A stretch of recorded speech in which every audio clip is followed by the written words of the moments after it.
জামাষষ্ঠী সকালবেলায় বাবা আড়ত থেকেই নিয়ে চলে এসেছিল রুই মাছ আর চিংড়ি মাছ।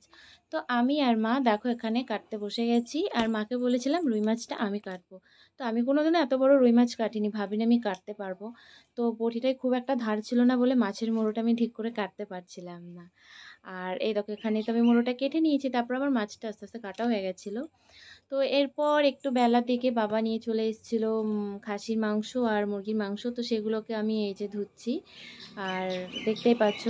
আর এই দেখো আমাদের বাড়ির চারপাশটা এরকম সবুজ আর সবুজ।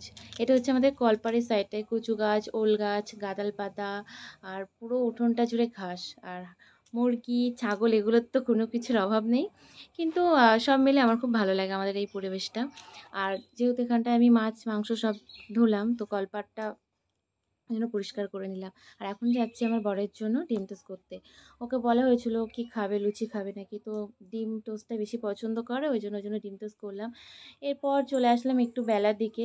তো বেলার দিকে বাবা কাঁচা আম নিয়ে এসেছিলো, চাটনি করতে বলেছিল, তো আমি একটু মাকে হাতে হাতে হেল্প করে দেওয়ার জন্য এগুলো একটু কুটনোগুলো কেটে দিয়েছিলাম। দেওয়ার পর প্রচণ্ড তো গরম এখানে, আইসক্রিম যাচ্ছিলো, আইসক্রিম নিয়ে আসলাম সবার জন্য। এটা হচ্ছে বোন, বোন আইসক্রিম নিয়ে চলে গেল, এখন পড়তে যাবে।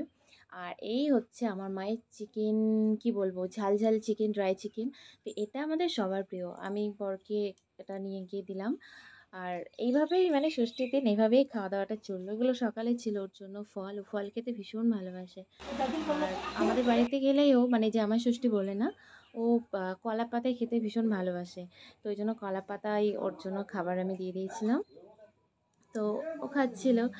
আর দুপুরে খাওয়া দাওয়ার পর আমরা একটু রাত্রেবেলা রাতের দিকে চলে গেছিলাম। আমাদের এখানে একটা ভীষণ সুন্দর একটা মন্দির হয়েছে, তো ওই মন্দিরটা দেখতে। তো যেহেতু ভেতরে যোগা হচ্ছিল, তো ওই জন্য বন্ধ ছিল, কিছুক্ষণ পরে খোলে। আর এই যে আমার তুতুনকে একটু বললাম হাঁটি হাঁটি করো, সবে সবে হাঁটি হাঁটি শিখেছে, তো খুব আনন্দ। এরপর আমরা আইসক্রিম খেয়ে সবাই বাড়ি চলে এসেছিলাম।